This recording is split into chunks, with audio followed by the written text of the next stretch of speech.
voor verdere finale. En ook is ze gaan leiden is ze dus definitief kwijt.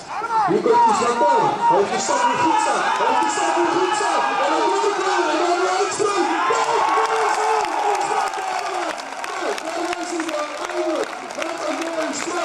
Isran Dalma. En het is een kopie van de sprong eigenlijk van vorige week zaterdag in NMN. Alleen toen maakte hij de sprong niet af. Zo klaar was het als een klontje. Hij maakte hem niet af en verspeelde daarmee misschien wel de titel. En nu gaat hij dik verder dan die 1937. Zijn persoonlijk record is 2048 en ik denk dat we dat gepasseerd zijn. Voor Isran Dalma.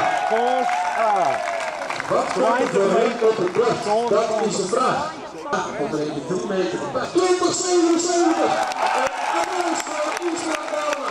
Een nieuw persoonlijk record en een nieuw schansrecord. Juist. Het schansrecord staat op naam van Bart Helmond, 20 meter 72, maar nu niet meer. Isran Dalma neemt dat van hem over en zet hem hier op 20 meter 77.